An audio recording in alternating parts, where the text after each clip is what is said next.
beberapa tahanan yang ditangkap, dipegang bawa sekitar 70-an lebih, dibawa datang ke sini. Datang ke Bovendigul, naik ke Sungai Digul, masuk Sungai Digul. Yang pria A di sini, pria B di sana, tidak ada beda-beda, masalahnya sama. Cuma ini kasus ini beda-beda, tidak ada beda seperti itu, yang punya sama kan.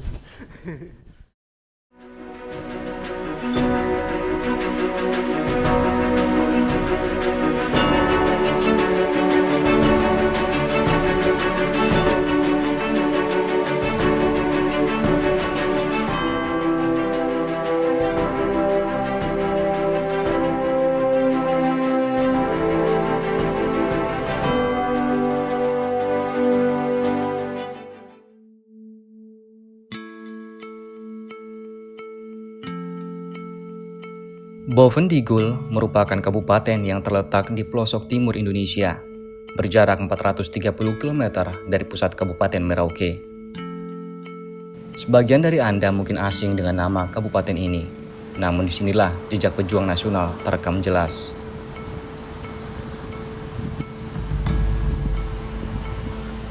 Monumen Bung Hatta menjadi saksi bisu bagaimana Wakil Presiden pertama Republik Indonesia diasingkan di daerah ini. Menarik jejak sejarah 87 tahun silam, sang pelopor kemerdekaan bangsa menginjakan kaki di tanah pengasingan sebagai tahanan kolonial Belanda bersama sejumlah pejuang lainnya.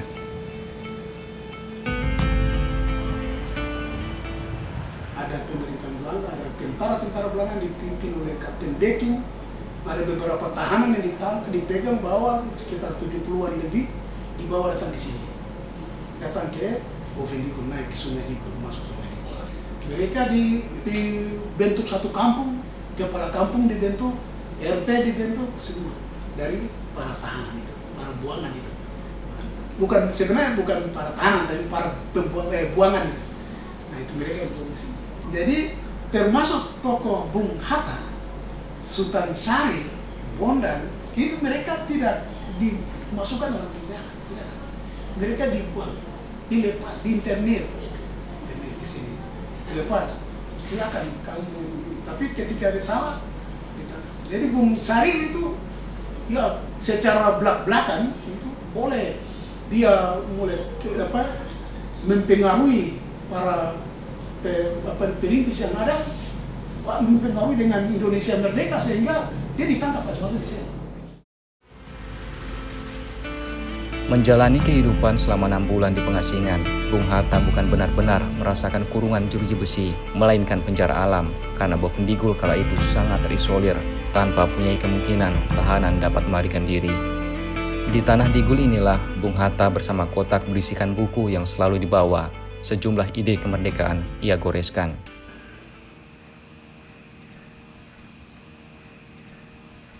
Di waktu yang sama dalam ruang berbeda, pejuang kemerdekaan lainnya seperti Bondan dan Sultan Syahrir ikut memikirkan ide kemerdekaan dari balik jeruji.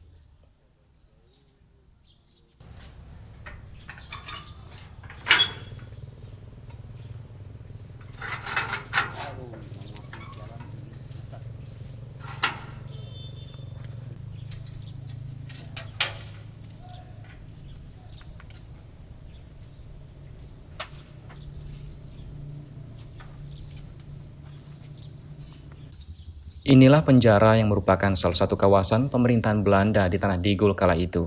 Melalui dinding inilah seolah jeritan pejuang bangsa berbicara, bagaimana saat pengharapan mereka untuk kembali bersama keluarga hampir pupus. Semua itu harus dilakoni demi satu kata, Indonesia merdeka. Sultan Syahrir, Muchtar Lutfi, Ilyas Yakub, Sayuti Melik, dan Marco Kartodikromo pernah meringkuk di dalam sel tahanan buatan kolonial ini dan tertulis jelas dalam catatan sejarah. Ya, ini pria A. Pria A, pria B di sebelah. Pria B di sebelah. Iya, betul. Kalau perbedaan pria A dan pria B itu apa, Kak? Kenapa sampai ada pria A, pria B? Memang di Pria B, pria A, pria B kan banyak toh. Jadi dong bagi yang pria A di sini, pria B di sana, tidak ada beda-beda, masalahnya sama. Cuma ini kasus ini beda tidak dong, beda seperti itu, yang sama kan.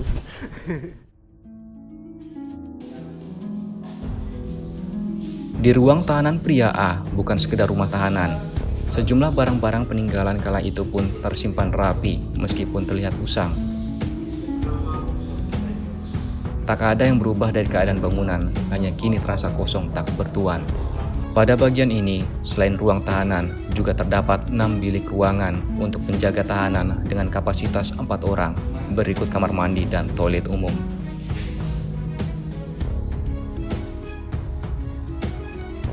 Berseberangan dari kawasan tahanan pria A, terdapat blok tahanan pria B yang merupakan ruang tahanan bagi mereka yang dianggap berbahaya bagi kolonial Belanda akan ide kemerdekaannya.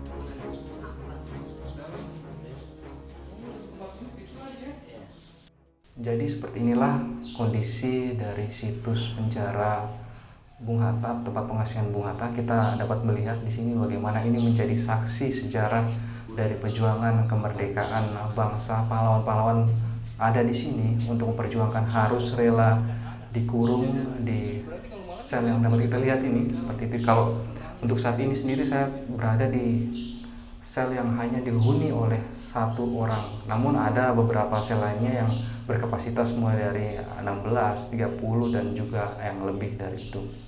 Kalau kita melihat seperti ini ya, kita cukup bisa membayangkan bagaimana nasib para pejuang di saat perjuangan kali itu, di mana memang kondisi Bovendigul sangat terisolir dan sangat tidak mungkin untuk para pejuang dapat melarikan diri karena memang sangat terisolir, tidak ada akses kemanapun dan hanya bisa mengharap bagaimana bisa selamat dari sini. Bahkan sebagian di antara pejuang, sesuai dari keterangan sejarawan, mereka lagi pasrah dan siap untuk harus tutup usia di Tanah Digul ini.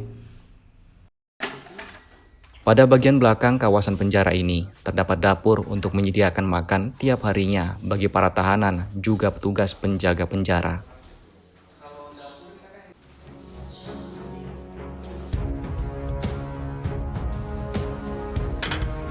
Hanya kawasan situs penjara yang dirawat langsung oleh pemerintah daerah Bovendigul, sedangkan bangunan peninggalan Belanda lainnya dijadikan hunian warga dan perkantoran.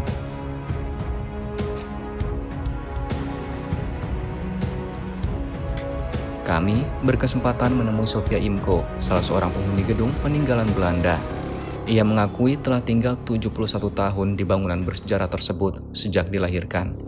Maksudnya sudah banyak yang mau bangun dia, perbaiki dia begitu? Ya, sudah perbaiki 2 kali rumah ini.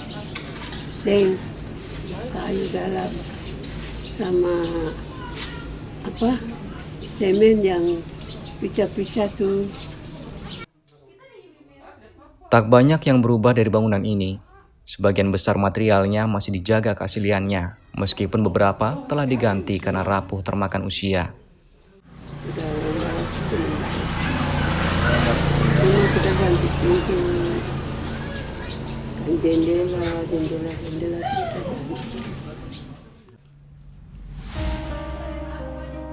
Layaknya seperti hunian Sofia, bangunan peninggalan sejarah yang ditinggali Desak Putu Widya juga tak banyak berubah. Ia tinggal di bangunan yang kini menjadi asrama polisi ini sudah 10 tahun. Meskipun mengalami sejumlah renovasi, namun bentuk asli gedung masih dipertahankan. Ya lumayan, kalau kemarin ya kita hitung-hitung dari awal masuk sampai renov terakhir kurang lebih ya sekitar 15 juta. 15 juta. Iya. Tapi kalau gini, kalau kakak ngelihat ini nggak terlalu, istilahnya nggak banyak yang dirubah gitu kayak? Tidak. Ya kita tetap mempertahankan bangunan lama. Bentuk bangunan lama tidak terlalu banyak dirubah kecuali bentuk pintu atau ada kita tambahkan seperti plafon seperti itu. Kalau bangunan aslinya kan tanpa plafon, langsung lurus dengan atap seng saja. Bagaimana tempat nggak ada begini harus bersih. Kenyataannya menjaga situs bersejarah tidak hanya dapat dilakukan dengan meninggalkan bangunan kosong tak berpenghuni. Terbukti kehadiran warga cukup membantu sebagian besar gedung peninggalan tetap berdiri kokoh meskipun sejumlah renovasi harus dilakukan.